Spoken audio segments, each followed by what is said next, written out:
चलिए next question की तरफ मूव करते हैं। ये भी 2016 का ही एडवांस का क्वेश्चन है और ये भी मल्टीपल चॉइस टाइप का क्वेश्चन था जिसके अंदर एक से ज़्यादा ऑप्शन करेक्ट की संभावना थी। जिसके अंदर क्या बोल रखा है इस क्वेश्चन के अंदर, the circle C1 x² + y² = 3 with centre O intersect the parabola x² = 2y at point P in the first quadrant. Let the tangent to the circle C1 at P touches the other two circles C2 and C3 at R2 and R3 respectively. Suppose C2 and C3 have equal radii 2√3 and centers Q2 and Q3 respectively. If Q2 and Q3 lie on the y-axis, then जब आप इस question को properly पढ़ लेते हैं और इसका एक रफ इमेजिनेटिव फिगर बनाने की कोशिश करते हैं तो आप देखेंगे कि ये क्वेश्चन लगभग मेंसुरेशन को बहुत अच्छे से रिप्रेजेंट करता है। तो हमने क्या करा, सबसे पहले एक्स वाई एक्सिस को ड्रॉ कर लिया है और यहाँ पर हमने सबसे पहले जो हमारा ये सर्कल है जिसकी रेडियस हमें दिखाई दे रही है, इसकी सर्कल की रेडियस कितनी है, √3। तो हमने क्या करा, इस सर्कल को इस तरीके से ड्रॉ कर लिया है और हमें बोल रखा है x² = 2y। तो ऑब्वियसली ये जो हमारे पास पैराबोला होगा वो कुछ इस टाइप का पैराबोला होगा। हमें इस पर्टिकुलर पॉइंट P के बारे में पता करना है क्योंकि हमें जो बोल रखा है इस पॉइंट P का, वो क्या बोल रखा है कि जो ये पैराबोला है x² = 2y, इसको यहाँ पर लिख लेते हैं x² = 2y, और जो सर्कल है हमारे पास x² + y² = 3, ये दोनों के दोनों एक दूसरे को दो जगह पर इंटरसेक्ट कर रहे होंगे, लेकिन हमें उस इंटरसेक्टिंग पॉइंट को लेना है जो कि फर्स्ट क्वाड्रेंट के अंदर अवेलेबल होगा। तो फर्स्ट क्वाड्रेंट के अंदर हमारे पास जो पॉइंट P है वो ये होगा। अगर हम क्या करते हैं, x² = 2y and x² + y² = 3 को सॉल्व कर लेते हैं तो x² की वैल्यू हम इसमें पुट कर देते हैं तो ये हो जाएगा y² + 2y - 3 = 0। यहाँ से इस 3 को आप बोल सकते हो 3 × 1 एंड 3 - 1, इस माइनस की वजह से ये हो जाएगा आपके पास y² + 3y - y - 3 = 0। तो यहाँ से y की वैल्यू आ रही है आपके पास, एक तो -3 और एक वैल्यू आ रही है आपके पास 1। तो ऑब्वियसली हमें -3 तो नहीं लेना है क्योंकि यहाँ पर हम देख पा रहे हैं सिमेट्री के अकॉर्डिंगली ये x² = 2y वाला ये जो हमारा कर्व है, पैराबोला जो है, इस पर्टिकुलर सर्कल को जो काटेगा, जो इंटरसेक्ट करेगा, वो बिल्कुल सिमेट्रिकली इसको इंटरसेक्ट करेगा। तो जो y कोऑर्डिनेट P का कम से कम रहने वाला है और जो इस पर्टिकुलर पॉइंट का भी रहने वाला है वो सिमेट्रिकली सेम ही रहने वाला है। तो y कोऑर्डिनेट हमारे पास यहाँ पर आ जाएगा कितना, 1। अब इस y = 1 के कॉरस्पॉन्डिंगली जो हमारे पास x की वैल्यू आ जाएगी, हम देख रहे हैं जब हमने x² = 2 × 1 रखा तो वैल्यू आ गई 2। तो x की हमारे पास दो वैल्यू आ रही हैं ±√2। तो हमारे पास एक +√2 हो गया और एक हमारे पास वैल्यू हो गई -√2। अब क्योंकि हम सेकंड क्वाड्रेंट के अंदर जा ही नहीं रहे हैं तो हमें फर्स्ट क्वाड्रेंट के अंदर कैसी वैल्यू मिलेगी, +√2 वाली वैल्यू। अब क्वेश्चन को और थोड़ा सा हम समझने की कोशिश करते हैं। इस P पॉइंट के ऊपर हमने एक टेंजेंट को ड्रॉ किया है और इस तरीके से किया है। लेट से अभी के लिए ये हमने ये टेंजेंट को ड्रॉ कर दिया है। ये टेंजेंट हमारी ड्रॉ हो गई है और इसकी जो इक्वेशन है वो भी अगर हम समझने की कोशिश करें, हमें पता है एक सर्कल के ऊपर गिवन पॉइंट से जाती हुई टेंजेंट की equation x(x1 + y(y1) = a² type की होती है। अगर इक्वेशन ऑफ सर्कल हमारे पास x² + y² = a² होता है तो हम यहाँ पर इसकी इक्वेशन लिख सकते हैं √2 x + y = r² की वैल्यू हमारे पास 3। तो ये हमारे पास इस टेंजेंट की इक्वेशन आ गई है। आगे क्या बोलते हैं कि इस टेंजेंट वाली इक्वेशन को जब हम आगे तक ड्रॉ करते हैं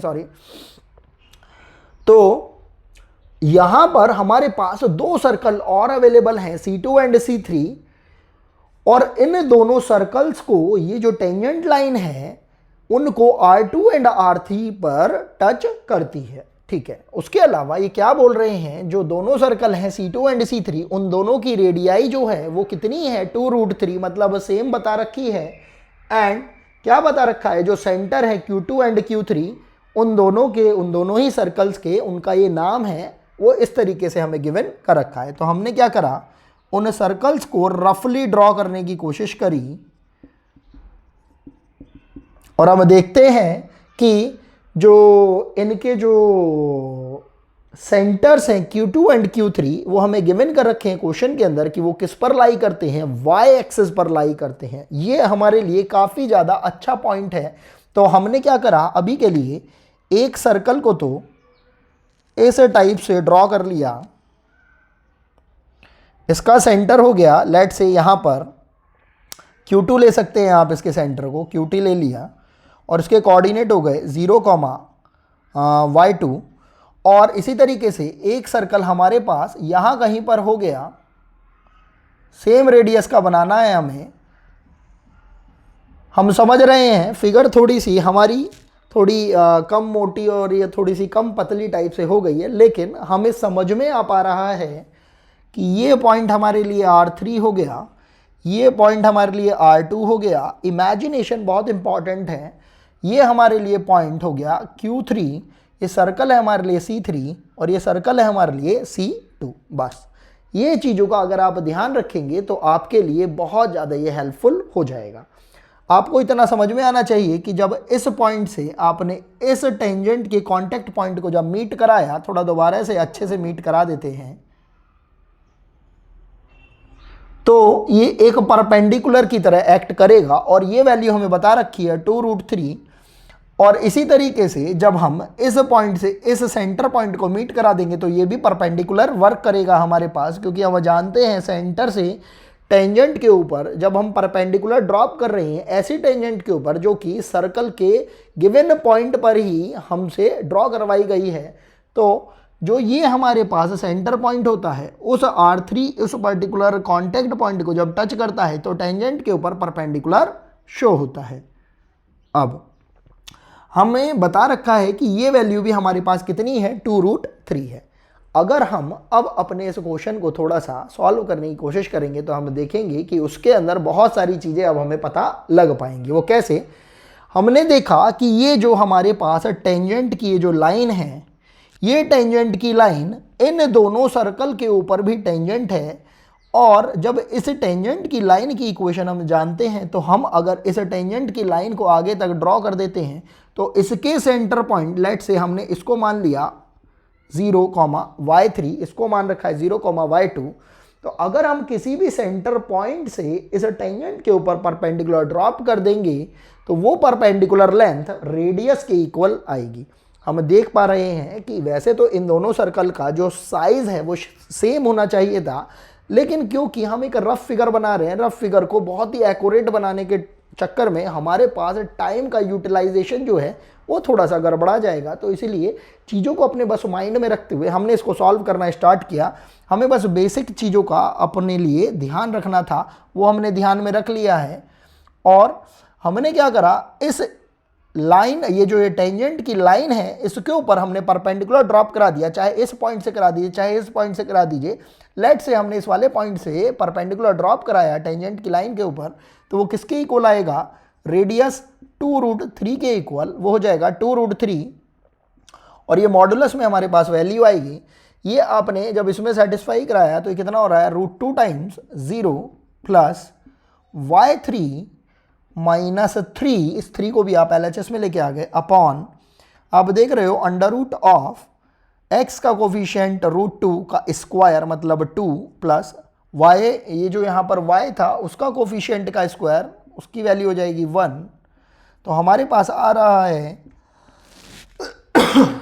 सॉरी, तो हमारे पास आ रहा है 2√3 इक्वल्स टू, या देखेंगे y3 माइनस 3 अपॉन √3। और क्योंकि √3 तो हमारे पास कांस्टेंट वैल्यू है, उसकी मल्टीप्लाई हम क्रॉस मल्टीप्लाई में कर सकते हैं। तो जब हम मॉडुलस को ओपन करेंगे तो ये हमारे पास आ रहा है y3 minus 3 equals two plus minus का 6। मॉडुलस को जब हमने हटाया तो हमारे पास प्लस माइनस वैल्यू आ जाएगी। तो यहाँ से बेसिकली y3 की वैल्यू आ रही है हमारे पास, अगर हमने प्लस वैल्यू ली तो हमारे पास आ रही है 9, और जब हमने माइनस वैल्यू ली तो हमारे पास वैल्यू आ रही है -3। एक्चुअल में ये जो y3 है ये रिप्रेजेंट कर रहा है उन दोनों ही सर्कल के y कोऑर्डिनेट को जो कि हमने इस टेंजेंट लाइन के थ्रू टच करवाए हैं उन सर्कल्स को। तो ये जो y कोऑर्डिनेट है हमारे पास, इसका ये जो y3 की वैल्यू है एक्चुअल में वो 9 हो जाएगी, क्योंकि y3 वाला ये जो हमारे पास सर्कल है ये हमने x एक्सिस के अबव लिया है, और क्योंकि ये जो y2 सेंटर वाला ये जो हमने सर्कल लिया है वो हमने x एक्सिस के नीचे कंसीडर किया है, तो ऑब्वियसली हमारे पास y2 वाले इस सर्कल की जो ये जो सेंटर कोऑर्डिनेट है इसकी वैल्यू हो जाएगी -3। तो इसको अपने ध्यान में रखते हुए हमने इन वैल्यूज़ को लिख लिया है और इसकी वैल्यू हो जाएगी 0,9। अब हमारा क्वेश्चन लगभग हमने कैलकुलेशन के बेसिस पर, इंफॉर्मेशन के बेसिस पर काफ़ी कुछ सॉल्व कर लिया है। अब हम बात करते हैं ऑप्शंस की। जब हम पहले ऑप्शन की बात करते हैं तो यहाँ पर हमसे बोल रखा है Q2 Q3 की जो डिस्टेंस है that will be equal to 12, और क्योंकि क्वेश्चन के अंदर Q2 Q3 को सेंटर पॉइंट्स बता रखे हैं उन दोनों सर्कल के जिनकी रेडियस 2√3 है, तो हम देखेंगे कि अगर हम Q2 Q3 की बीच की डिस्टेंस को अगर कैलकुलेट करते हैं तो इस सेंटर पॉइंट, ये जो हमारे पास सेंटर पॉइंट ना बोल के हम इसको क्या बोल सकते हैं, ओरिजिन पॉइंट। अगर हम देखेंगे ओरिजिन पॉइंट से इस Q3 की जो डिस्टेंस है दैट इज 9, एंड इस ओरिजिन पॉइंट से इस Q2 की डिस्टेंस कितनी है 3, तो ये जो टोटल डिस्टेंस है Q2 Q3 की that will be equal to 12, 3 + 9, तो ये हमारे पास करेक्ट ऑप्शन आ रहा है। बात करते हैं R2 R3 की। अब ये जो R2 है हमारे पास, ये हमारे पास R3 है। ऑब्वियसली ये जब हमारे पास सिमेट्रिक फिगर्स होंगी तो ये जो टेंजेंट है ये यहाँ पर इस y एक्सिस को जहाँ पर भी इंटरसेक्ट कर रही होगी वो भी एक सिमेट्रिक फिगर में इंटरसेक्ट कर रही होगी। अगर आपको ऐसा समझ में आता है तो भी ठीक है, और अगर नहीं भी आता है तो भी हम इसको आगे सॉल्व कर सकते हैं। कैसे? अगर हम इस लाइन को इस लाइन से मीट करा देंगे, इस पॉइंट को इस पॉइंट से अगर मीट करा देंगे तो भी ठीक है, और अगर नहीं भी मीट कराते हैं तो हम इसको ऐसा एज्यूम कर सकते हैं कि ये वाला ये जो ट्रायंगल है, लेट से अभी के लिए हमने इस पॉइंट को बुला लिया है A।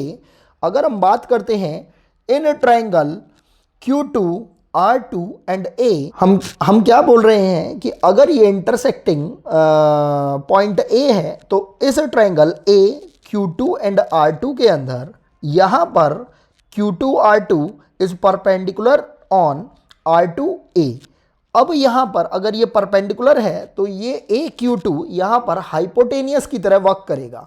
अगर ये हाइपोटेनियस हो जाएगा तो हमें पता है कि ये जो लेंथ है हमारे पास 2√3 है, ये लेंथ हमारे पास हमें कैलकुलेट करनी है, और ये जो AQ2 है हाइपोटेनियस जिसकी हम बात कर रहे हैं, अकॉर्डिंग टू द सिमेट्री ये हमारे पास इस टोटल लेंथ की हाफ लेंथ होगी, क्योंकि ये जो लाइन है हमारे पास R3 R2 ये Q3 Q2 को सिमेट्री की वजह से बाइसेक्ट कर रही होगी। अगर ये इसको बाइसेक्ट करेगी तो क्योंकि Q3 Q2 की जो लेंथ आई थी हमारे पास दैट वाज 12, तो ये AQ2 की वैल्यू जो आ जाएगी हमारे पास ये हो जाएगी हमारे पास 6, और ये हाइपोटेनियस की तरह ये वर्क कर रहा है। क्योंकि फिगर हमने रफ बनाई है तो इस वजह से ये हमें प्रोपोर्शनेट टाइप से दिख नहीं रहा है, लेकिन अगर हम इमेजिनेट करेंगे इक्वल सर्कल्स के लिए और एक टेंजेंट लाइन को इस तरीके से ड्रॉ करते हुए कि वो इसके सेंटर वाली जो लाइन ज्वाइनिंग होगी उनके बीच में से जा रही है, तो ये ऑब्वियसली उसको इंटरसेक्ट इस तरीके से करेगी कि वो इक्वली इंटरसेक्ट होंगे। अब AQ2 की जो वैल्यू आ गई है हमारे पास वो है 6। ये लेंथ हमें पता ही है Q2 R2 that is equal to 2√3। बस अब हमें वैल्यू निकालनी है AR2 की, तो हमने पाइथागोरस थ्योरम लगाई इसके अंदर, इस पर्टिकुलर ट्रायंगल के अंदर, तो हमारे पास ये वैल्यू आ जाएगी AR2 equal to under root of